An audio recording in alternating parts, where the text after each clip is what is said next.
I think I counted as of the time of this recording, there were 67 cards revealed this week for Into the Inlands. That's insane. I was barely able to keep up. So this week, I'm here to give you my highlights of what I saw this week, what that I think is going to affect the meta going forward, or that I just think is interesting cards. I think I have a couple different takes than I've seen other people have online. So stay tuned. I'll go over all the cards here that I thought you should look out for. Let's start with what I arguably think is the best card that we've seen revealed so far for Into the Inklands. This is Chernabog, Evildoer. He's a 9 strength, 9 willpower for 10 cost uninkable with 2 abilities. He also has 3 lore. The Power of Evil. This character costs 1 less for each character card in your discard pile. And Summoning Spirits. When you play this character, shuffle all cards from your discard pile back into your deck. So, Chernabog to me has 2 main uses. I put a bunch of cards on the screen that actually help get him out faster. You should never want to be paying 10. I don't think you're ever going to be paying 10 for his ability. Obviously, as characters get managed as the game goes on, his cost is going to be reduced anyway. So let's start there. Any type of aggro deck, or just basically any kind of deck that plays characters that cost 1 through 3 through 4, etc. That it's really playing up the curve is going to be losing characters as the game goes on. Chernabog then comes in the mid to late game as a solid, probably 5, 4, 6 cost finisher for that deck because he has 3 lore. That's very hard to deal with. He's basically larger than, I think he's even larger than the Steel Maui or something like that. So in just the course of a regular aggro deck, say Amber Amethyst, for example, there's going to be enough characters in your discard pile where he's just going to naturally get larger get cheaper as the game goes on. But if you on the screen, I left a lot of steel and 1 emerald option that I think he could really fit into. All the draw and discard cards, especially Cinderella, the 2 cost one, and Simba, actually both versions of the new one as well, even though he is a little bit more expensive, as well as the cards on the right hand side, which are like the Huntsman and the Tinkerbell, 3 cost, for example, and even Ransack, and especially the new card Strike a Good Match for Emerald. And obviously, there's also a whole new world. All these cards are actually going to speed you getting out Chernabog even faster. I don't think this is a card you're going to get out anytime, say anytime before probably turn 5, but you are getting a massive body at a huge discount. So I look at it like, how many of these cards can you actually play? The problem is with him reshuffling back all your character cards from your discard pile back into your deck, you really can only play this card once before you really just don't have the ability to play him again cheaper. If you are playing some type of control or at least mid-range deck, you might be able to immediately get him back into play for, say, like 7 or 8 the second time you play him. So I can't really see you ever really having more than 2 or 3 of these in your deck. Although I will say, if you are playing all this draw and discard, you can obviously just get rid of extra copies of him throughout the course of the game and then use him to basically fuel himself. So I think this card's very good. He's definitely going to be discounted, definitely going to be cheaper. And I think he will be a key finisher for a lot of those decks. Tinkerbell Generous Fairy. She's a 4 cost uninkable, 1 strength, 4 willpower, 1 lore with Find New Friends. When you play this character, look at the top 4 cards of your deck, give me your 1 character card from it, and put it in your hand. Place the remaining cards on the bottom of your deck in any order. This is a card that I think is being undervalued a lot. I've seen where obviously her stat line is not the best. However, I do think her ability is very powerful. Be Our Guest, basically on a stick, is very powerful, which means if you are like bouncing her, or which there's more ways to do that, there is obviously to get back a song out of your discard pile. I just think her incremental advantage will build up over time. She does obviously draw you a card of some sort when she comes into play, and it's going to be a card that's probably going to fit right in your curve. She can get finishers. You can stack your deck with a bunch of one-ofs. Not very different than just playing Be Our Guest in general. I just think she's being undervalued because her stat line and uninkability probably isn't the best, but I do think that she might have a home, especially in decks that can bring her back to your hand, or that can abuse her with like Bippity Boppity Boo and effects like that put her immediately back into play to immediately gain extra value. This is a card I think is just, again, like, I think her stat line is causing her to be criminally undervalued, and I think it's a card that could see play as a 1 or 2 of in most Amber decks. Wendy Darling is a vanilla 2 cost, 1 strength, 3 willpower with 2 lore. What I like about her is, even though she's a vanilla, I don't think this stat line has existed for another vanilla. I think she's just difficult to deal with an extra lore. You're paying basically 1 more inkable ink to get one more lore, and I think this is just has proven to be a difficult stat line to deal with. Obviously, like she wasn't going to be a 2-3 or a 3-3 with two lore, so I think that she just fits a decent part of the curve for aggressive decks, and I do think that she can see play. Key to protect our Atlantis is one of the legendaries from the set. She's a 5 cost inkable, 3 strength, 5 willpower, 2 lore with shift 3 onto other Kitas. And she has the ability, perhaps we can save our future. When you play this character, all characters gain -3 strength until the start of your next turn. So, yes, this does affect your own characters, but you can obviously do an order of operations to where your characters will challenge first or quest first. And then her ability will affect your opponent's characters that are in play when she comes into play, and then affect them through that the entire turn cycle. I think the biggest negative I've heard about her is that she, gets banished by Maui, but there isn't anything I think at 5 cost or even above that doesn't get banished by Maui until you start reaching high numbers like 7 or more. Even things like, Floodborne Elsa get banished by Maui, and no one says that she's not playable. This effect is extremely powerful, especially in my opinion when you can use it over and over and over again and keep her protected with things like the various Madam Mims, again bippity boppity boo, etc. I think if this is an effect that basically affects your entire opponent's board for the entire time, you're basically just going to be staring at one another. Neither of your characters are really necessarily going to be able to quest. Although, I mean, sorry, are going to be able to challenge. Although, if you play those effects in the right order, your characters will be able to challenge them. Again, it's equal strength. It's not like you're giving them -3 strength to strike back against your characters, but you have the advantage. You have the ability to play this mirrored effect to your advantage. And I really do believe that basically as time goes on, if you're using the same copy of her or multiple copies over time, you're basically shutting down your opponent's entire side of the board that she sees when she comes into play. And it gets to be reused over and over again. I mean, she's almost a universal effect, especially with the number of ways that you can ready her or replay her that we've already seen. And I think any coming into play effect that has this much of a board presence can't be ignored. I do expect Kita to see play, especially in mid-range control decks or even in aggro decks. Say you have a bunch of little guys out, and your opponent needs to get rid of them, or else they're just going to win. Well, Madam Mim Fox is a lot worse when she's a 1-3. I can tell you that much, even if she is in play. Yes, she has a weakness to rush characters and a rush location that we're going to see, but I don't really think that's much of a factor because she isn't necessarily going to be exerted for her ability unless you shift her the turn she comes into play, and her effect happens right away. So I'm a big fan of Kita. Magic of Dispel, the Midas Touch.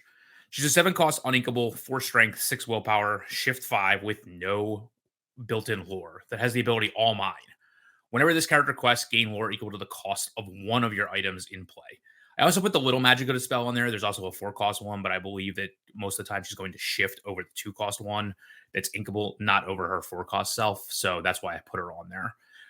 Magic is interesting to me. I don't know how much play she will see. I do think that she has a big combo potential with Eye of the Fates specifically, which is a 4-cost item. So she would gain 4 lore from her ability to spot the Eye of the Fates when she quests, and then you can obviously exert Eye of the Fates to get get the extra lore on her to begin with. So there is that factor as well. So I do think that she can gain 5. The problem I really have with Magica, honestly, I think if you're not gaining at least 4 lore from this ability, it's not worth it. She doesn't actually do anything to affect the board. She only basically gains you lore. And unless you're gaining 4 or 5, she's still competing with, like, for example, Belle, who obviously advances your board at the same time when she eventually gets the 5 lore. Obviously, a 4-6 stat line is better than a 2-4 stat line, but she doesn't actually do anything, unlike Belle. Even if you compare her, and I know this card does not see a lot of play anymore, but even if you compare her, for example, to Brave Little Taylor, he has a 5-5 stat line, very similar to the 4-6. He has evasive, and he has 4 lore. So if she's not gaining you lore equal to or better than Brave Little Taylor, is she even good enough? Especially when you need another card out there to make her play. I do think there is combo potential, obviously, with Lucky Dime to gain a ton of lore, gain 7 at once. But that may be a little too magical Christmas land. I do think Eye of the Fates is the best use of her. But if you spot something like a Fishbone Quill, I don't honestly think that's good enough. A shiftable gain 3 lore is not good enough in today's environment, especially when she's shift 5. Cinderella has the same shift cost, I believe, and in Steel, and that's basically her function is to quest and gain lore. Usually, she doesn't do a lot of challenging, even though she has that ability. Usually, she's just a very difficult to deal with quest character that can gain you 3 lore, and Magica needs to be the same way. So time will tell. I do think the combo potential is there. I do think she's a very cool card. I do think she makes a new archetype, but I'm not sure how powerful she'll be. Last Ditch Effort is an action. 3 cost uninkable, exert chosen opposing character, then chosen character of yours gains Challenger 2 this turn. What I really like about this card is that a lot of the freeze type abilities, keep in mind, a lot of them are uninkable. So you have Pinocchio, you have Freeze, etc. Even Elsa Spirited Winter, they're all uninkable. So the uninkable nature of this, you really just can't get around. That just costed into how we even have this ability. There's not much we can do about this.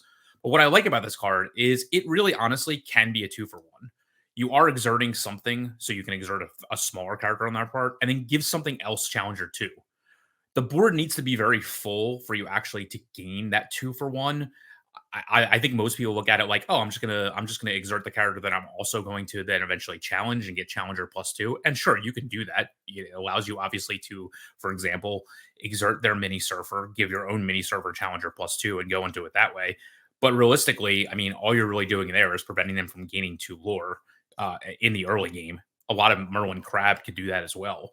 But what I like about this is it's basically all these cards put into one, to where you get to do everything at once, and there are opportunities for you to gain a 2-for-1 out of this card. So I think a lot of people might be looking at this like, oh, it's uninkable, and I wish it was a song, etc. But I do think there is the potential for this card to 2-for-1. So I could see it as a powerful one of in a lot of Amethyst decks. Jafar Lamp Thief is a 3 cost inkable, 2 strength, 2 willpower. The of note, he's a villain and a sorcerer, and he has the ability I am your master now. When you play this character, look at the top 2 cards of your deck, put one on the top of your deck and the other on the bottom. Now, and the key factor is he also has 2 lore. Now, obviously, he does not draw you a card when he comes into play like Maleficent Sorcerers, but I put on the screen some other cards that he does combo with. He's very similar to the Ursula song I talked about last week, to where he is setting up your deck to allow some of these cards to happen. Um, for example, you can play a Mufasa deck with less copies of actual characters because Jafar will help you actually put one on top. So if you already have a Mufasa in play and you play a Jafar, Mufasa will then challenge into something and get you the character that you actually want. Mulan Reflecting is also similar. He can help you get those songs to the top of your deck. Then you play her or challenge with her, and I'm sorry, when you quest with her, she will then also be able to play the song for free. And the other key to me is Sorcerer's Hat, which I'm a big fan of. He allows you to put whatever card you want, obviously, to the top, and then you can just name it, and Sorcerer's Hat will get it to you. If there are additional combos, I do think Jafar will fit nicely, but I do think in a future Amethyst Amber mid range deck that is shaping up, I do think it will be a key factor again to activate some of these other cards. There were 2 brooms revealed this week. The first one, they're in French, so I don't have the translation on the screen. Sorry. The first one is a 5 cost uninkable 4/4 with Rush that says you can shuffle all your other brooms back into your deck when you play it. The second one is a 6 cost, 3 strength, 3 willpower, 1 lore that basically says if you have a sorcerer in play when you play the broom, you can exert one of your opponent's characters and leave them unable to ready. So he's basically a 1 character Elsa Spirit of Winter for 1 turn. I put on the screen the Sorcerer's Tower. This is obviously where this comes into play. Getting 2 more magical brooms, in my opinion, puts this deck probably close to playability, if not very strong. The fact that you can move these brooms, they are a little expensive, they are a little understated. The fact that you can move them for free to the Sorcerer's Tower, gaining them additional lore. For example, the first one has Rush, and would then have 3 lore. The second one would have keep something locked down and have 2 lore. We're talking about lore values that get really out of control. And with Sorcerer Mickey, who gets to play them for 1 less and recur them, I do think we have the makings of a deck here, even if these are 2 uninkables. The key here to realize is how important Sorcerer's Tower is. You move there for free, you gain an additional lore, and it's just starting to become to a point where in the mid game, if you have a Sorcerer Mickey in play and you can play multiple rooms in the same turn, the next turn you're going to be exponentially questing for so much lore and being able to get them back that I just think there's too much value here to ignore. And it's definitely a deck I'm going to be exploring with the next set. Maleficent Mistress of Evil. She's a 5 cost inkable, 2 strength, 2 willpower with 2 lore that has 2 abilities. She's also a legendary, I want to point out.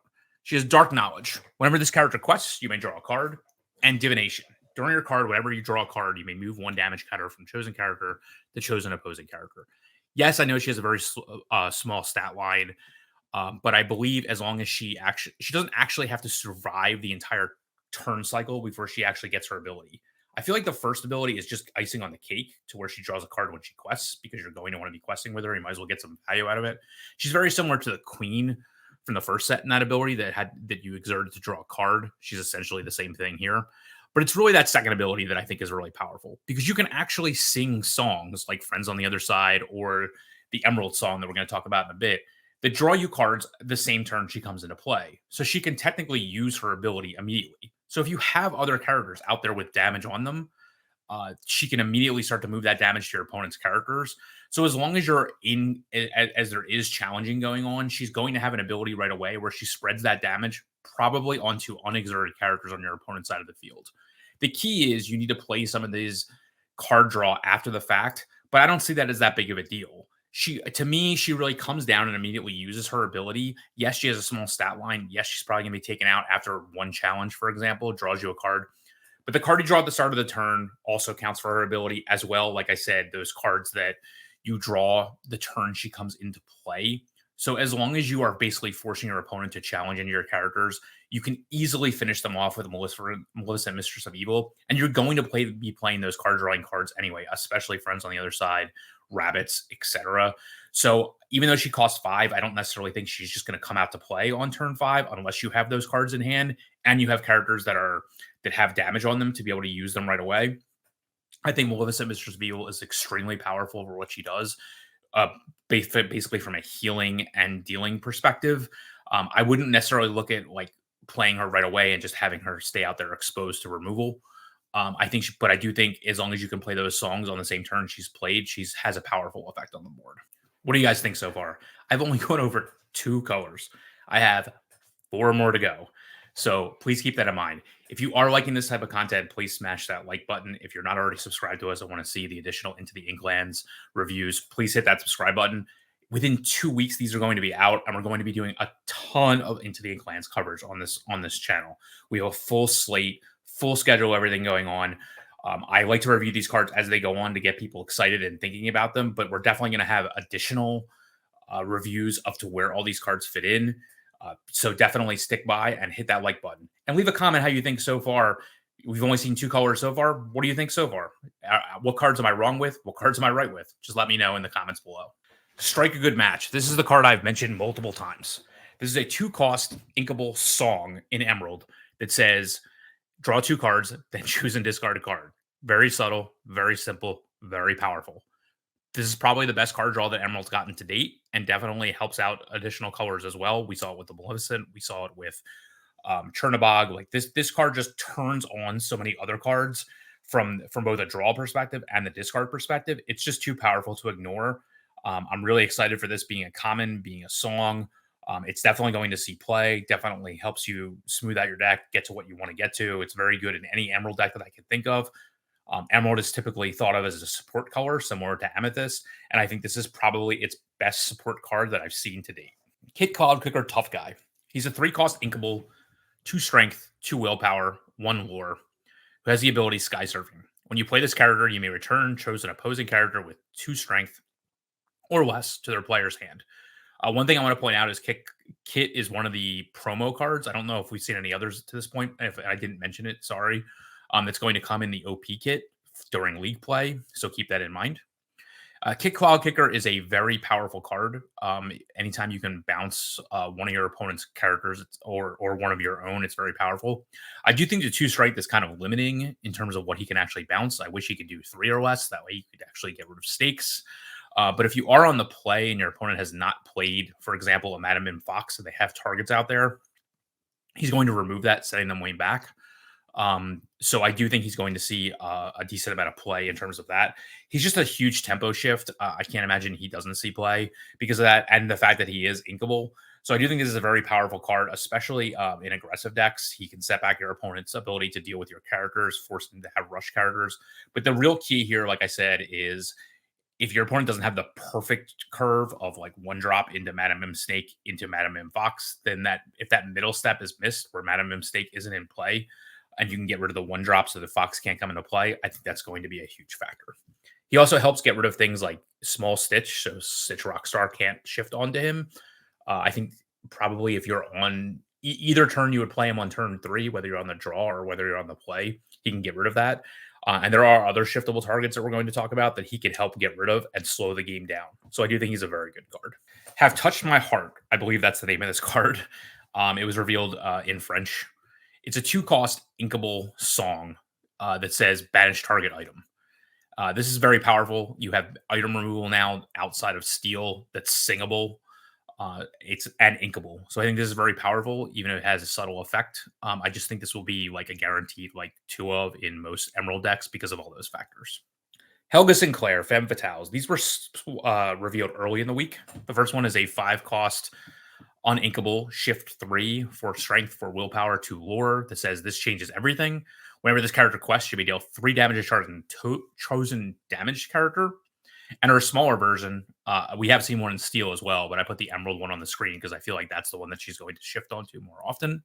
Is a 2-cost inkable, 2 strength, 1 willpower that has the ability nothing personal. When this character is challenged and banished, banish the challenging character and has 1 lore. Let's talk about the small one first. So, as you know, if you followed this channel since the beginning, I am not a fan of cards like Cheshire Cat because they have 0 strength. Helga, however, actually has strength, so she is more versatile than Cheshire Cat. And even though she only has 1 willpower, really she can't be challenged into for value because she's going to take out whatever she's challenging. So if a fox, for example, challenges into her, the fox is going to be taken out. So it really doesn't matter what her strength is or what her willpower is in that situation. She's going to take them out regardless. Now, obviously, at 1 lore, she doesn't necessarily represent a huge threat, but that's perfect because she has a Floodborn version in the larger Helga Sinclair that when she quests does 3 damage to a target chosen damaged character. A lot of people are talking about oh, I need to have steel. I need I have to play her in Emerald Steel, and that's possible. Don't get me wrong, but she can just be played with any characters you already have in play. It's not going to be hard for you to run one of your high willpower characters into something to not take it out and have Helga finish it off. She's going to get immediate card advantage from that because she is going to quest and take the character out as opposed to having to challenge herself. And in my opinion, as soon as she takes out one character using her ability and they have to run something else into her, you've gained enough value out of her to where she's worth it. The fact that she has shift 3 off of an existing shift 2 and redundancy with the shift 2 with a 2-cost character and redundancy and morph, for example, I do think she's going to be a very key card in the coming meta. Whether you're playing her with Steel, whether you're playing her with Ruby for Teeth of Ambitions, or you're just running other characters in to start the damage chain, Helga Sinclair is going to be very key. Robin's Bow is very similar to Helga Sinclair. It's a 3-cost uninkable item with 2 abilities. The first one's Forest Gift. You exert it to deal 1 damage to chosen damaged character or location. And a bit of a lark. Whenever a character of yours named Robin Hood quests, you may ready this item. I actually think that without the second ability, this would not see play.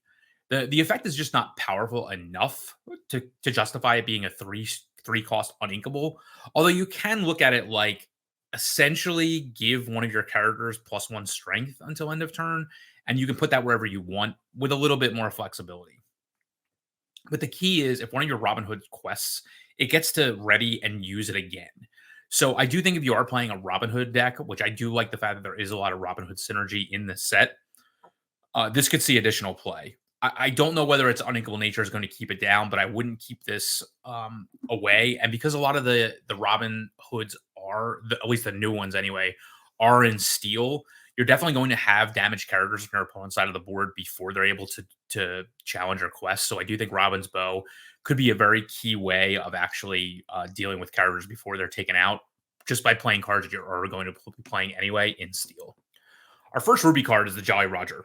It's a 1-cost location with 2 to move to it and 5 willpower, and it actually has 2 abilities. I also want to point out that this is another one of the organized play league kit promos to look out for that will be coming in the kit as well. It has 2 abilities. Look Alive, you swabs. Characters gain rush while here, and all hands on deck. Your pirate characters may move here for free. So let's look at the first ability. If you think of the Jolly Roger similarly to White Rabbit's Pocket Watch, White Rabbit's Pocket Watch was a 3-cost inkable that had 1 to use and give a character rush. If you think about this is basically a 1-cost uninkable with 2 to use to give any one of your characters rush. So yes, the amount to actually use it once it's already in play is more than White Rabbit's Pocket Watch, but it only costs 1 to put into play. So even if you are not using it with pirates, essentially 2 uses out of Jolly Roger Hook's ship of moving characters there, non-pirates, will then be equal to 2 uses out of White Rabbit's Pocket Watch, and this doesn't exert to use its ability. So even without pirates, I think this is very powerful. I put on the screen all the powerful pirates, in my opinion, that are out right now that I think could see play here. 2 of them on the left, I'm going to talk about eventually. There are 2 new cards that came revealed this out of this set this week. So keep them in mind when I get to that. When I talk about those cards, they fit very well into the Jolly Roger Hook ship to give them rush, especially the John Silver that we saw that's a promo. But even the Mr. Smee at the bottom, I mean, he's a 3/3 with 2 lore that would immediately then gain rush right on curve to take out your opponent's characters after you play the Jolly Roger on 1. I think that's going to be a very powerful combo. Even if he doesn't have the captain in play right away, maybe like he might take some damage, but in the end, I think that's going to be a very powerful combo. Obviously, the Captain Hooks on the right hand side also move there for free. You have Captain Hook, obvious Forceful Duelist, which is a very key combo here. Basically, pay 1 for a 3/2 rush character. Whenever he challenges immediately, and that's what Rush is for. So I see that being a very powerful effect. He's also a captain to use for Mr. Smee. So this deck is really just coming together and building itself. And then the Floodborne version of Captain Hook, the key reason why he doesn't see a ton of play is because he doesn't have Rush. So therefore, he must be comboed with his 1 cost or other versions in order to actually get full use out of him. But now, if you have a location that automatically gives him Rush for free, just pay the 1 when it comes into play. I actually think the Floodborne Captain Hook is going to see more play, just without even necessarily needing to shift him onto the smaller version. It'll help, but he's not a huge lore gainer as it is, and he just basically would be a 5/5 rush immediately when he comes into play 4/5. That's huge. So I do really like the Steel Ruby Pirate deck and where it's shaping up to be, and I do think Jolly Roger is going to be a key part of that. So it's definitely one of the decks I'm going to build as soon as the set comes out. Peter Pan Neverland Hero is a 3-cost inkable, 1 strength, 3 willpower with rush, lore 2, and has whenever whenever you have a character named Tinkerbell in play, this character gains +2 strength. I really can't argue with a 3/3 rush with 2 willpower for 3. This is key with Peter Pan Shadow because he will then gain evasive, for example. So I really don't see the downside of this card. It's another 2 lore character that has an additional abilities right away on turn 3. And it's not going to be hard to have other Tinkerbells in play that cost 4, for example. There's both the Emerald one and now an Amber one that we've seen, in addition to obviously the powerful Steel ones. So him being a 3/3 rush in the mid game is not going to be very hard to happen, and especially with having 2 lore. So I do think he's very powerful, especially considering that it's not like you get Challenger 2. You get 2 strength, which means that when he's challenged back, you also gain that 2 strength. Very powerful. I also have it on the screen slightly. He's one of the Lost Boys. That he costs 1 less when you have Peter Pan in play, and he is a 4/3 evasive with 1 lore. So the reason I put him on the screen is basically these cards are very good together. If you can get a 4/3 evasive with 1 lore into play for turn 3, it won't be on turn 3. It'll basically be 4/3. I think that's extremely powerful. So I do think this could be a small little combo, especially in limited, but I do think that the Peter Pan Neverland Hero is actually going to see play in constructed, especially in combination with Peter Pan Shadow. Aerial Adventures Collector.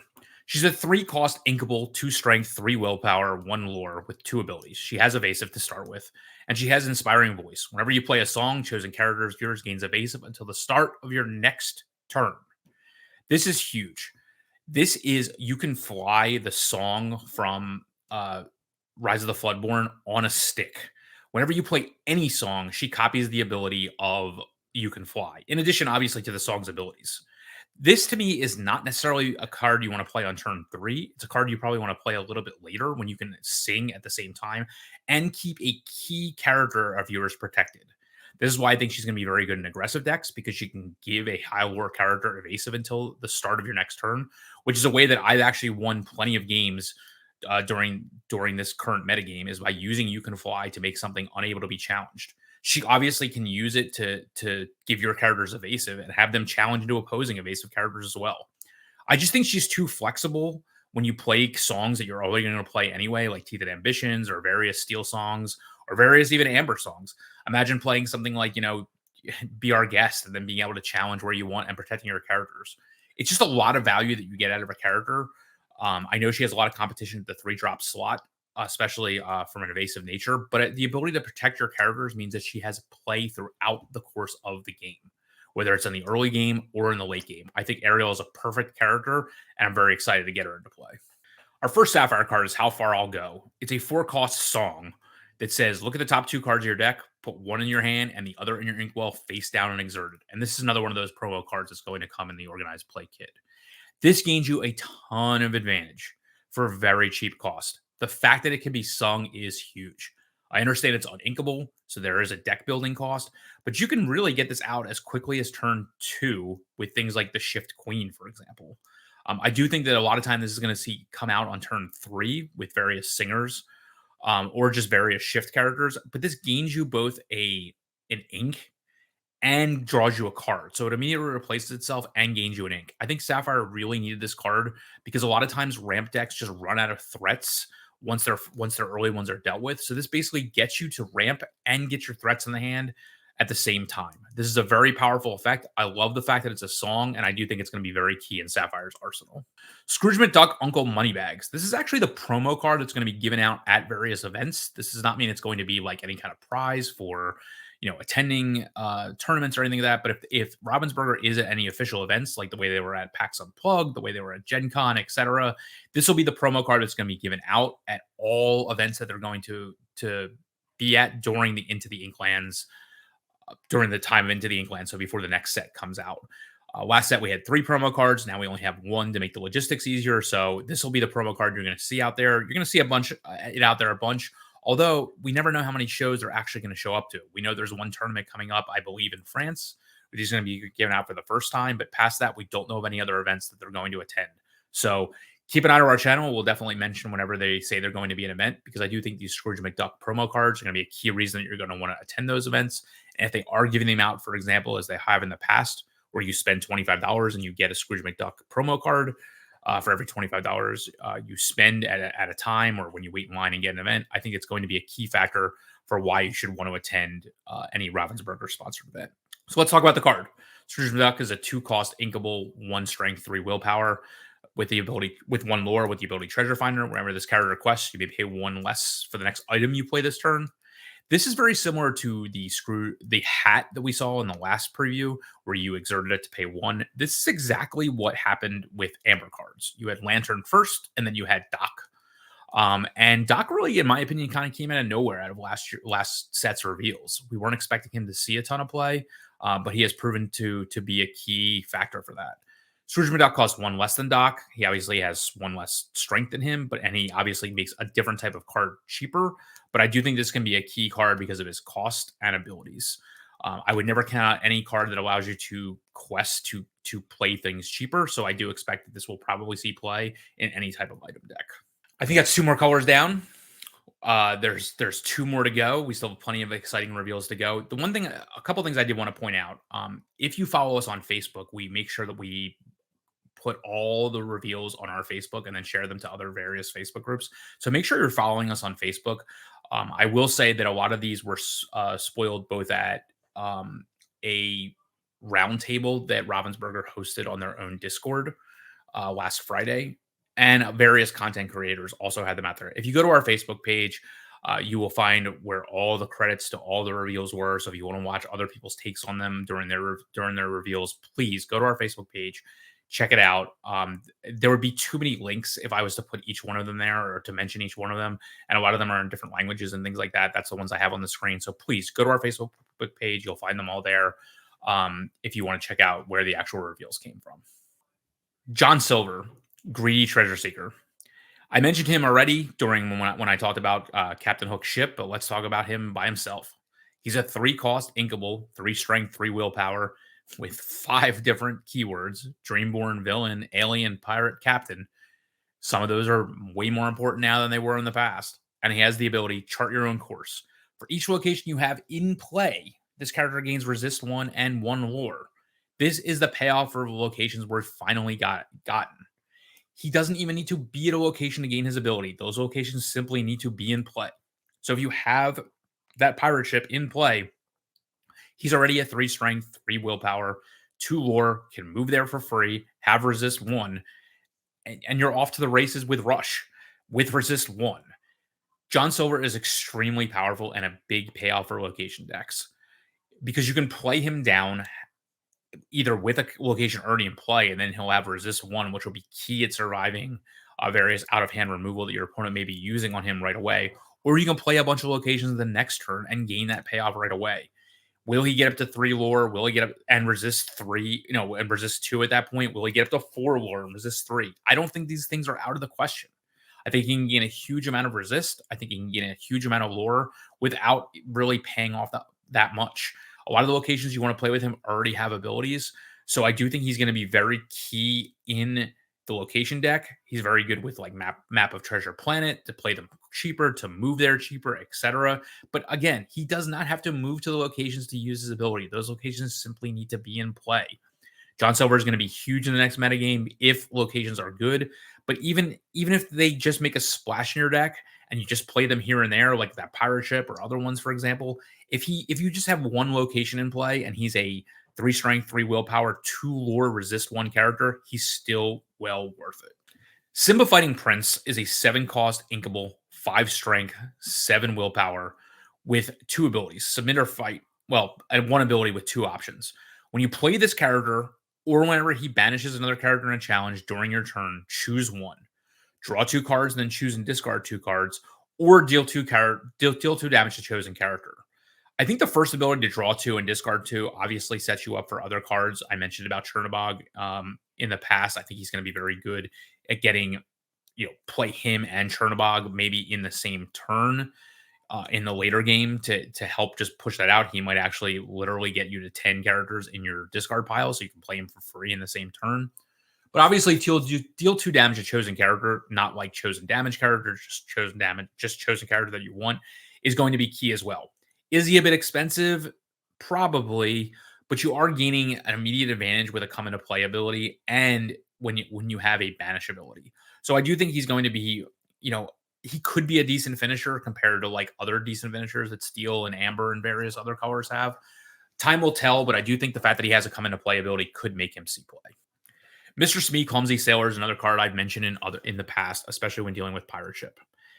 He's a 2 cost inkable, 3 strength, 3 willpower, 2 lore, with the ability at the end of your turn, if this character is exerted while you do not have a captain character in play, deal 1 damage to this character. So let me understand this. If you don't have a captain in play, he's essentially basically a 3/2 lore character for 2 inkable. With the pirate trait that we've already seen is going to be important when it comes to Pirate Ship. That's insane. This character is very well pushed. He's very much above the curve. A 3/3 for 2 is already above the curve with 1 lore. Now you throw 2 lore into him with very little downside to play a bunch of characters like Captain Hook and John Silver that you're going to want to be playing in Steel anyway. To me, this in the deck that this card is going to show up in, he has absolutely no downside and he's very pushed. I love this Mr. Smee. I think he's going to see a lot of play. So definitely he's going to be questing as soon as turn 3 and probably rushing out there as soon as turn 2 if you have Pirate Ship in play. I do think Mr. Smee is very powerful. He's very subtly powerful, but I do think he's going to be a key factor in the next metagame. Sheriff of Nottingham, Corrupt Official. He's a 2 strength, 4 willpower for 4 uninkable with 1 lore that has the ability Taxes Should Hurt, which is just pretty funny. Whenever you discard a card, you may deal 1 damage to chosen opposing character. So what this allows you to do is have self discard, very similar to Chernobog. I left the exact same cards on the screen. I think this is going to be very important, especially when it comes to various songs. You can play him on the turn you're going to play a song and then discard to gain immediate value. I think he's very good with Whole New World. Obviously, if you have like 3 or 4 cards in your hand when you Whole New World, usually that would be a disadvantage. This allows you to actually deal with the board at the same time as filling your hand with cards with Whole New World, which is a problem that card has had in the past. Basically, you never really wanted to not sing it because you weren't able to deal with your opponent's board. But now if you have Sheriff of Nottingham in play, you actually are going to be able to be dealing with your opponent's board when you play a whole new world, even if you don't sing it. So that's going to be huge. And obviously, he combos with all the other cards that we talked about for Chernobog. So I do think this is also very, very powerful when it comes to that because you are gaining immediate advantage. It's not like it's one damage across the board. It's only to chosen opposing character. So like characters like Ward obviously get around this. Obviously, I wish he was inkable, but I think that would probably be too powerful. So I do think you can play him on 4, and as long as he survives the turn, you're definitely going to be dealing damage the next turn. But you may even play him on 4 and then sing a whole new world and gain immediate advantage out of him. I do think Sheriff of Nottingham is going to be very, very powerful, especially when it comes to a whole new world. So I'd expect to see him in those types of decks. Little John Resourceful Outlaw is a 6-cost inkable, 4 strength, 5 willpower, shift 4, and I did leave one of his shiftable versions on the screen as well. That has the ability OK Big Shot. While this character is exerted, your characters with Bodyguard gain resist 1 and +1 lore. He also has 2 lore himself. I wish this character had Bodyguard himself, even if then his ability like wouldn't actually trigger himself. But the fact that he doesn't have Bodyguard and needs better shift targets, the one on the right is a 3-cost Bodyguard himself with 2 strength, 4 willpower, 1 lore, and gains evasive on your turn. I just don't know if that character is actually good enough to shift onto. I hope we see like a 1 or 2 cost Little John in this set or in future sets. But I do think this is a very cool build around because Steel has so many good bodyguards. Giving the Prince an extra resist 1 and extra 1 lore is huge. Giving, Hercules, the 3-cost Hercules, an additional lore and resist 1 is also key. And then you have the new Kita, who's a Simba bodyguard clone. You have Simba bodyguard himself. You can build a very powerful bodyguard deck without necessarily needing to have this card, and this card will just help them. Obviously, this character needs to be exerted, so you may need to wait an entire turn to use him if you're not able to find a good shift target and you don't want to play the 3-cost one on the right-hand side. Obviously, you're not going to shift him on to some of the larger versions. But I do think he really can basically just say, add 1 lore and resist 1 to your entire side of the board. And that's really powerful on a 4 or 5 body that can quest for 2. So I would expect to see Little John decks come into play. Robin Hood, Champion of Sherwood. He's a 5-cost inkable, 3 strength, 6 willpower, shift 3. He's also legendary with 2 lore that has 2 abilities. Skilled Combatant. During your turn, whenever this character banishes another character in a challenge, gain 2 lore. And whenever this character is banished in a challenge, you may draw a card. I also put the 1-cost basic 2/2 1 lore Robin Hood because I do believe that's going to be the shift target you're going to turn him into more often. He also has a 2-cost uninkable in Steel as well. I don't think you're going to shift them on to other targets. So I only left the 1-drop on there. I think that's the best target to shift them onto. I haven't seen a lot of people talk about this card. I think a lot of people think this is, quote, underpowered for a legendary, but I think they're not really factoring in the fact that shift 3 is extremely low shift cost, especially when there is a 1-drop of the character that's out there. He's going to be coming into play on turn 3 very often. He has 3 strength, 6 willpower, which is huge. 6 willpower is a ton on turn 3, and he has 2 lore. He also, because he can challenge and also gain lore, you're not actually losing anything. You can use him to challenge right away and still gain lore, or you can immediately quest with him and gain lore. He obviously can't gain lore when he's challenged into, but he can draw a card if he's challenged into. So you really lose no advantage. I just think there's a lot of turns that he's going to be in play before he can be dealt with a giant stat line. Is that exciting for a legendary? It's not really for me to say. I do think that this had come out, for example, like in the first chapter, people would be more excited for it. I think people, as we're reaching the 3rd chapter, just expect legendaries to be more flashy.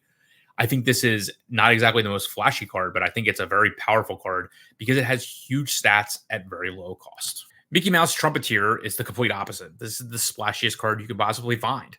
It is a 4-cost uninkable, 0 strength, 1 willpower with the ability Bugle Call. You exert this and pay 2 ink, and you can play a character for free. There have been cards like this in many different card games over the years. It's basically saying if you don't deal with this character the turn that comes into play, you're going to be dealing with something giant the next turn. Obviously, I've seen some insane combos like playing 9 and 10 drops for 2, etc. I do think if Mickey Mouse Trumpeter is going to see any play, it's basically just going to be getting your characters into play more efficiently. Imagine playing like a giant Tink, for example, for only 2 ink instead of paying for 4 to shift her onto something or 6. That's where I really see Mickey Mouse Trumpeter seeing play, is getting your like 6 to 8 drops that you were playing anyway, getting them into play for 2. Now, he only has 1 willpower, so obviously he dies to a pretty stiff wind when it comes to not being exerted. But if your opponent doesn't have any of those effects, they're definitely going to have a bad time starting the next turn. So I do think there's an outside chance this card sees a decent amount of play. And you can even play him, for example, with something like Fang and move him immediately to that location. And then he would gain evasive and ward immediately. And then you can start using him right away to start playing some powerful cards. I do think, whether it's that, whether it's Aurora to give him essentially ward as well. Any way that you can actually ward him will make him very powerful. The question just is, what kind of characters are you then going to play after that? Are you getting powerful enough characters into play with him, depending on your color combination? And I think that's going to be the key factor as to whether or not he actually sees constructed play. So where's all those other spoilers? I mentioned 67 that we saw. I already mentioned it once, but I do want to say again, if you're not following us on Facebook, we try really hard to put these up as soon as we see them within minutes. So if you are looking for spoilers and reveals right away, please follow us on Facebook. You'll always find them there.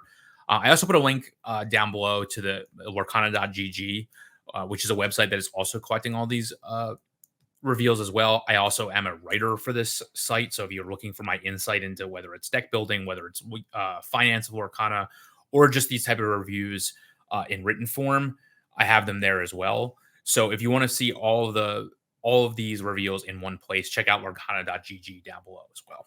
Well, that was insane. That was the most cards I've ever talked about at one time.